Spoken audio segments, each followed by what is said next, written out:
तो कैसे उसका सलूशन निकलने की संभावना नहीं? हल्के हल्के गांव से लेकर शहर में विवाद तक क्रिएट हो रहे हैं, आपके मंत्री जा रहे हैं वहाँ, विरोध हो रहा है, लड़ाई झगड़े की स्थिति पैदा हो रही है, तो किस लेवल पे फेलियर हो रहा है मामला?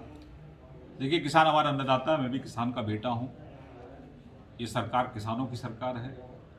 किसान आर्थिक रूप से स्वावलंबी बने, किसान की इनकम दोगुनी हो, किसान के घर में खुशहाली आए, ये लगातार हमारे देश के यशस्वी प्रधानमंत्री नरेंद्र भाई मोदी जी का प्रयास रहा है।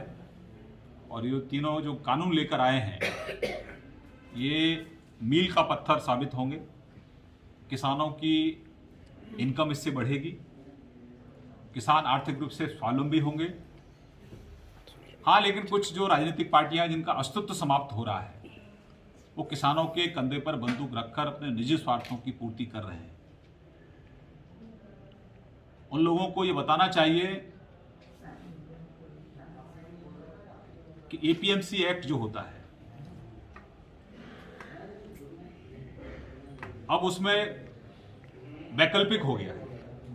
अब किसान उसके लिए बाध्य नहीं है। किसान अपनी फसल को अपने खेत से भी बेच सकता है। किसान अपनी फसल को मंडी परिसर के बाहर से भी बेच सकता है। तो अब किसान को स्वतंत्रता है।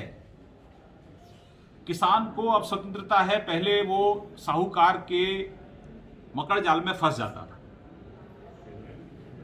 अब उस मकड़ जाल से भी किसान को आजादी इन कानूनों के तहत मिलेगी। हमारे प्रदेश में, हमारे देश में बटाई पर खेती होती रही है,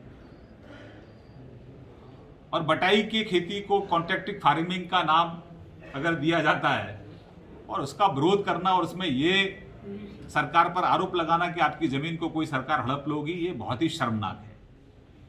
कोई प्रावधान उसमें ऐसा नहीं है।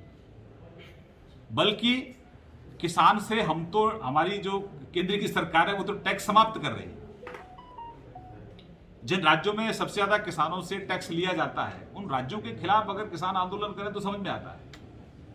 ना तो हमारे राज्य में, ना हमारे केंद्र में। हमने तो राज्य में टैक्स कम कर दिया, मंडी शुल्क हमने कम किया, और हमारे केंद्र की सरकार ने तो बिल्कुल ही समाप्त कर दिया। तो एक आजादी किसान को हमारी सरकार, केंद्र की सरकार दे रही है।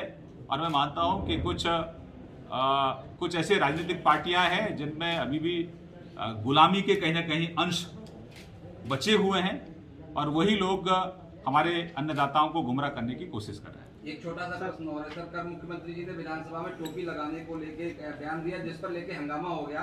समाजवादी पार्टी का आज बयान आया कि अगर हम भी आपके जो मुख्यमंत्री जी कपड़े पहनते हैं, अगर उस पर आरोप हो, उस पर अगर हम प्रश्न चिन्ह उठाएंगे तो तमाम ऐसे लोग हैं जो गलत लोग भी उस तरीके के कपड़े पहनते हैं। तो टोपी पे आपत्ति क्या है मुख्यमंत्री जी को? सरकार का क्या उस पर हुआ? बहुत धन्यवाद, नमस्कार। सर, पेट्रोल पे आप